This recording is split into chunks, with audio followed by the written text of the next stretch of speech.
Hi, and welcome back to my channel. So today we are diving into one of Jubilee's most talked about and quite frankly, most alarming episodes to date. The one progressive versus 20 far-right conservatives featuring Mehdi Hasan. So if you wanna subscribe, comment, like, all the good things, and without further ado, let's do this. Now, if you have seen it, you already know this wasn't just 20 conservatives in a room. This felt like a panel of far-right extremists with the mood in the room spiraling uncomfortably close to fascism. Let's break down what actually happened in this debate, what it says about our political climate, and whether Jubilee is creating a platform for discussion or danger. So the first segment, I would call it something like WWW, what went wrong. Jubilee has built its brand on high-stakes dialogue, putting people with opposing views in the same room to hash things out. It is provocative by design, but this time the scale tipped into something else. I have this thing, people know I have this thing. I have to stay calm, okay? Okay. The setup, one lone progressive, journalist and author, Mehdi Hasan. I'm Mehdi Hasan, I'm a journalist, I'm the editor of Zeteo, and today I'm surrounded by 20 far-right conservatives. Versus 20 self-identified conservatives. But not just any conservatives. We're talking about a panel that included open support for authoritarian figures. Yeah, I am a General Franco supporter. He was awesome. He was super cool, quite frankly. Conspiracy theories, anti-democratic rhetoric. I don't believe in democracy. What are you doing here at a televised debate?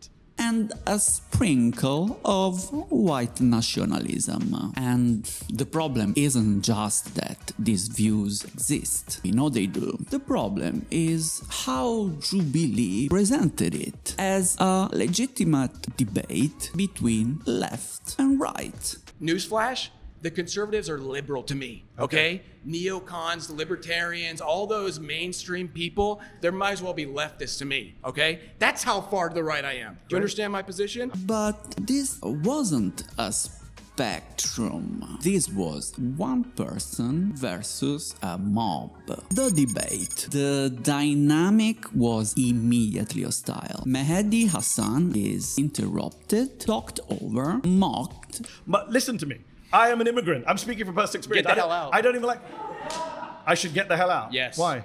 I don't want you here. I don't want you here. All while trying to make coherent, fact-based points. Meanwhile, several panelists indulged in pure propaganda, parroting Great Replacement theory, downplaying January 6th. But if they were managed to get into the Capitol and they were just protesting, peacefully, let's say police officers were rushing them in. They were letting them in and saying, hey, you guys can go in, like we have many testimonies that say. Denying systematic racism and regurgitating alt-right echo chambers talking points. It really felt less like a debate and more like a coordinated attack. One particularly chilling moment was when someone flat out rejected the concept of democracy as a value. So you don't believe in democracy? No, I don't. Absolutely not.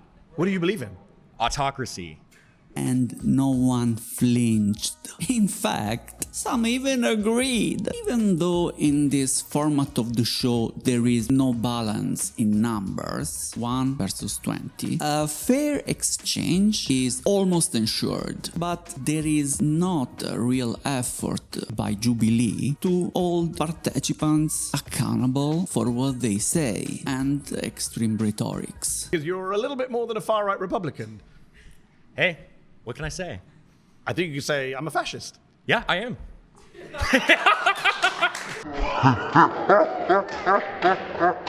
For me, this wasn't just conservative versus progressive. It was more like fascist ideology versus basic human rights. Dressed up as entertainment. Is this journalism or clickbait? We have to ask, what's Jubilee really doing here? Because I like the show sometimes, but this, yes, they create conversations, but in this case, it looked more like creating outrage for views. I just got a round of applause. I could probably get another one actually if I asked for it. Wow. So I don't think I'm doing Is this how as you bad. get rounds of applause? You sit in a room with 20 people who agree with you. Wow, amazing. One progressive versus 20 fascists in a confrontational format moderated by time and themselves. In between white supremacists, there were some people of color, and you can clearly see that they weren't given the same time. As soon as one of them took the seat,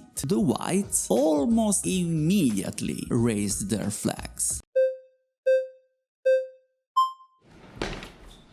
Hey, how you doing? I'm Mehdi. Edwin, Nice to meet you. The question is, immigration is good for America, right?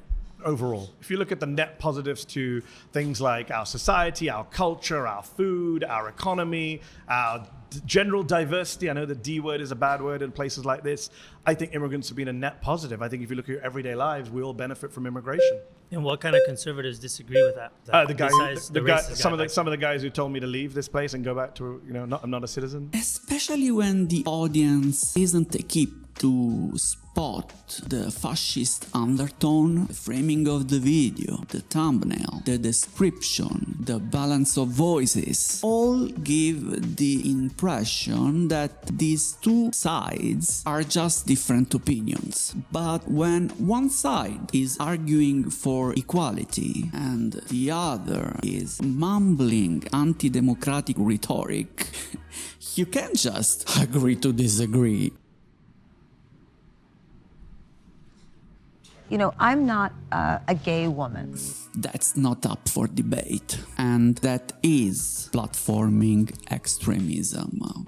Who are these 20 people? Another thing I wonder is, where did Jubilee find these people? Because I've seen people being in more episodes. I'm not talking about this one specifically, but I've seen the 20s in more than one episodes. A few have ties with political organizations, others have previously been on record spreading misinformation, and I don't know if any of the 20s actually argued Mehdi's points. Are your parents Americans or immigrants? No, my parents are United States citizens. But they're immigrants, you said.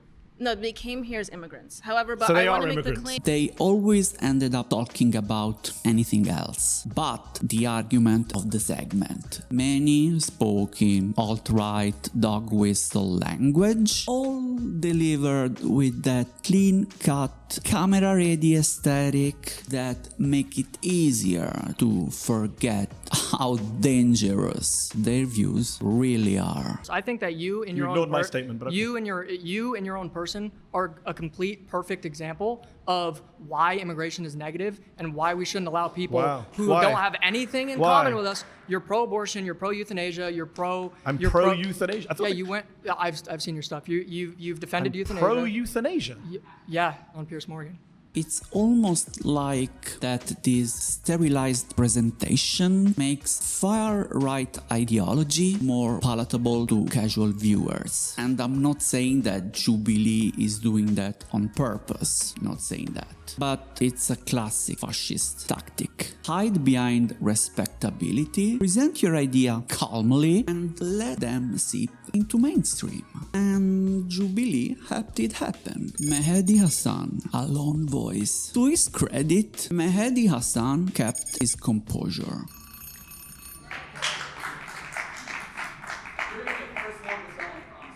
Oh, wow. That's 3 people so far. Let's keep counting. We should be nicer to you, otherwise you'll deport us. What a great argument. This is the free speech debate camp. It's not your country, my friend. It's our country, whether you like it or not.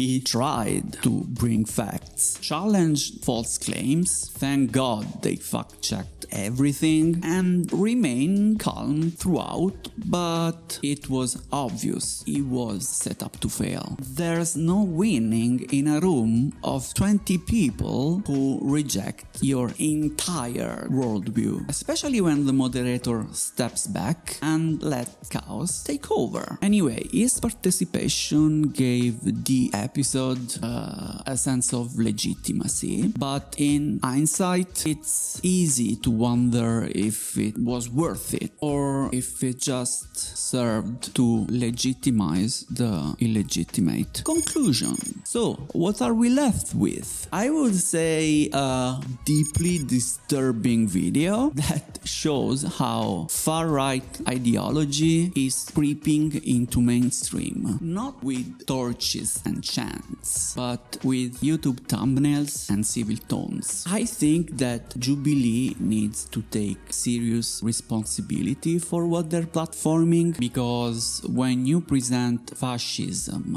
as just another perspective, you're not encouraging dialogue, you're normalizing danger. A gay woman. So let's keep talking about this, because the moment we stop calling it what it is the moment they win. I hope you liked this video. If you did, make sure to subscribe to my channel, hit the like button, and I'll see you next time. Bye!